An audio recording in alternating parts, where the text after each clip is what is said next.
Church strengthening is so important. We created the church strengthening team, and right now there's 691 Georgia Baptist churches that are presently in the church strengthening process. You say, what in the world is that? Well, we're about to tell you. One of those churches is Central Baptist Church in Lawrenceville, Georgia. It's pastored by Stephen Green. I'm going to ask Stephen if he would come up at this time. And as Stephen comes, I want you to stand at the microphone, if you will. Would you welcome Stephen Green to the microphone, please? Welcome, brother. God bless you, man. Thank you, Thomas. It is a privilege really here to stand here and to share with you some of the great things that God has done at our church. I am the pastor of Central Baptist Church in Lawrenceville, and we are a normative-sized church. If you don't know what that means we're a small church.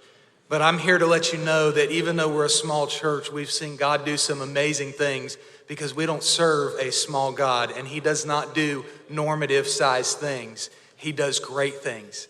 When I came to Central just 4 years ago, it was like half of the average Southern Baptist churches across the United States. That means they had seen 0 or 1 baptisms for many, many years prior to that.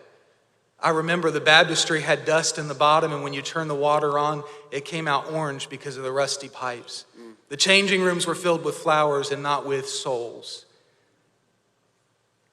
We began to pray that God would do something different, that God would do something special to make a difference in our community.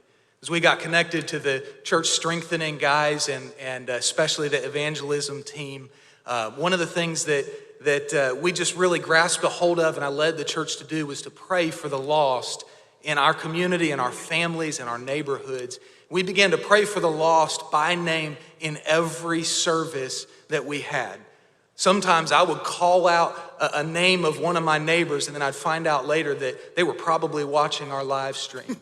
Maybe wonder how they felt. We began really doing that. And then after that, I was asked to be an evangelism coach and help coach some of the other pastors in the area, in this area of evangelism. We, in talking with them and coaching them along in strengthening their evangelism in the church, we just encourage them all to pick out one area that they could really be strong in and really focus on extra. And for our church, that was prayer. And in praying for the lost, we began to see God change the culture in our church. We began to see God change first our hearts and our lives. And I began to see people who prior they were passionate about church, they were excited about being at church, but not really to see the lost be saved. And all of a sudden the hearts gradually and slowly began to change. And I could tell you this year, in spite of a pandemic, we've had the best year that Central has had in probably a couple decades. We've seen lives completely changed. I could tell you all the numbers and all the statistics, but you know, at the end of the day, nobody really wants to hear how many baptisms they had or how many souls were saved. We want to hear the names and we want to hear the stories. Stories about a 17-year-old prodigal son who cut his house arrest anklet for his drug addiction, ran away from home and was gone for months. And this year, because of the prayer of his parents and the prayer of good and faithful people in his church, he came home. And when he came home, the first person he told his parents he wanted to see was the pastor so he could give his life to Christ. Just a couple weeks later, we baptized him before he went into drug rehab mandated by the court. He got out just a couple weeks ago and he's been in church ever since. I could tell you stories about an 82-year-old lady in our church who came to my wife in tears because she could no longer serve in the children's ministry because of her health. But yet I looked back at her and I said, Martha, you have completed your task. Because what she forgot about was just a couple weeks prior, the 2 twin boys that she was praying for every week for 2 years got saved. And those 2 boys stood in the baptistry together and one after the next was baptized. And that sweet lady realized that she had accomplished her task, but she wasn't done there. So she came back to me and said, I need someone else to pray for. I looked at her and I said, Martha, would you pray for Ezra Green? She said, yes. Who's that? She doesn't hear very well. I said, Martha, that's my Ezra.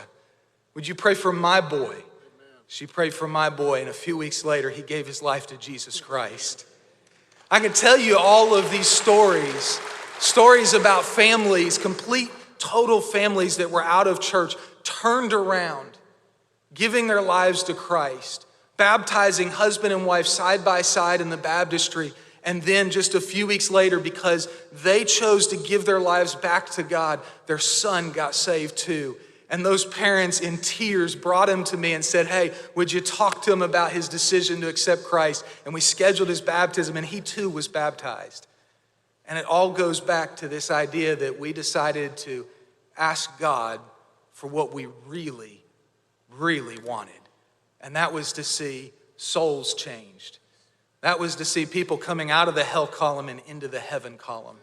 And by the grace of God, we've seen it over and over and over again. You see, because I believe in what Jesus said.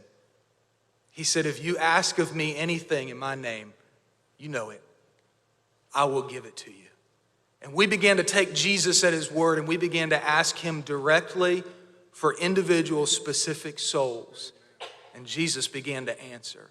So I'm thankful to be able to stand here before you today and tell about the wondrous works of God and let you know that we have great days in front of us and that together we can see more of those 9 million Georgians come to faith in Jesus Christ. Thank you. Thank you, Lord.